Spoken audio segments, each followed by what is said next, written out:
नमस्ते, मैं सीतू राजा ग्राम रौड़ा से। आज मैं आपके लिए बरगद के बारे में बताऊंगी। देखिए, ये बरगद का वृक्ष है, बहुत बड़ा वृक्ष है और इसकी आयु हजारों साल होती है। इसकी आयु की कोई कल्पना नहीं कर सकते हैं कि इसकी आयु कितनी होती है।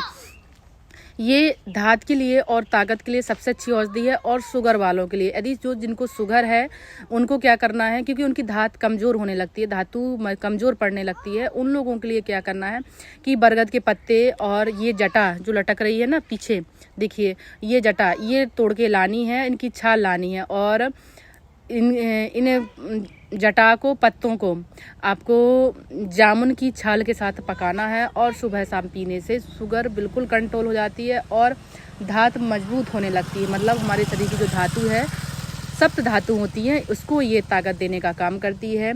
देखिए, छोटे छोटे नुस्खे हैं लेकिन बहुत कारगर हैं, इनके रिजल्ट बहुत शानदार होते हैं और हमारे शरीर को कोई भी प्रकार से नुकसान नहीं पहुंचता है।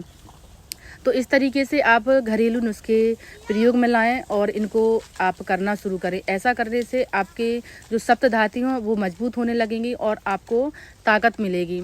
तो देखिए, ये बड़का वृक्ष है, इसकी जटाएं देखिए, ये जटाएं हैं, इनको तोड़ना है और इनका ही काढ़ा बनाना है। इनमें और भी जो मैंने जड़ी बूटियां बोल रहे हैं, जैसे कि इसमें जामुन की छाल और जिसको रेउंजा बोलते हैं, गंदिया बोलते हैं, उसकी छाल का काढ़ा बनाकर साथ में पीने से आपको शुगर और धात जैसी बीमारी में बहुत आराम मिलेगा। शुगर होती ही उन्हीं लोगों को है जिनका डाइजेस्टिव सिस्टम बिगड़ जाता है, पाचन तंत्र कमज़ोर पड़ जाता है, उन्हीं लोगों को शुगर बनती है। वैसे शुगर किसी को नहीं होती है।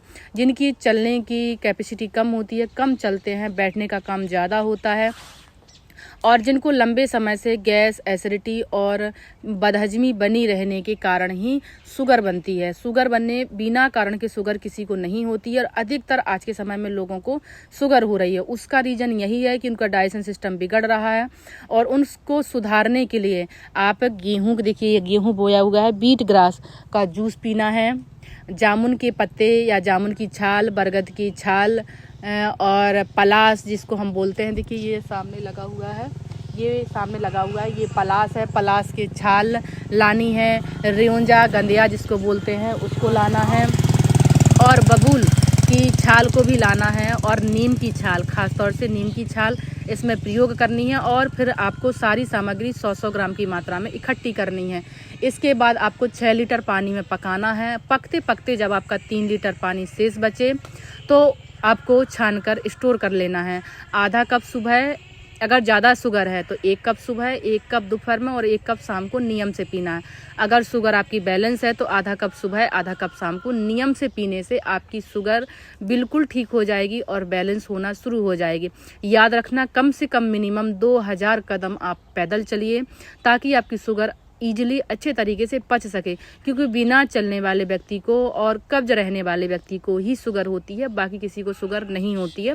और शुगर कोई बड़ी बीमारी नहीं है, लॉन्ग टाइम चलने वाली बीमारी नहीं है। बस आप अपने पाचन तंत्र पर ध्यान दीजिए ताकि आपकी जो शुगर है वो प्रॉपर दोबारा से इंसुलिन बनाने लगे। तो उसके लिए आपको नेचर से जुड़ना है, नेचर्स के करीब जाना है और सारे पेड़ पौधों की जानकारी इकट्ठा करनी है, फिर उनका काढ़ा बनाना है और पीना शुरू करना है। देखिए, नेचर्स के करीब सारे रोग का उपचार है और असाध्य से असाध्य बीमारी भी चुटकियों में ठीक करने की क्षमता रखता है। तो कोई डॉक्टर बोल दे कि ये जीवन भर आपको मेडिसिन खानी है, पर ऐसा बिल्कुल नहीं है। आप पद्धति चेंज करिए। आप एलोपैथी खा रहे हैं तो आयुर्वेदिक में जाइए, आयुर्वेद में अगर आप अच्छे से नहीं कर पा रहे हैं तो होम्योपैथिक जाइए, लेकिन हमें ज़रूरत नहीं लगता है कि आप आयुर्वेद छोड़कर कहीं और जाना पसंद करेंगे, क्योंकि आयुर्वेदिक में बहुत अच्छा रिजल्ट होता है। बस आपको करना आना चाहिए और आपके अंदर क्षमता होना चाहिए ठीक करने की, क्योंकि यदि आप अपनी इंद्रियों पर कंट्रोल नहीं करोगे, अपने खान पान का सुधार नहीं करोगे तो आपको कोई भी ठीक नहीं कर सकता है। इसी तरह हम आपको वीडियो देते रहेंगे। यदि मेरी वीडियो पसंद आ रही तो शेयर ज़रूर करिएगा ताकि आप घर बैठे ठीक हो सकें और जड़ी बूटियों का लाभ उठा सकें।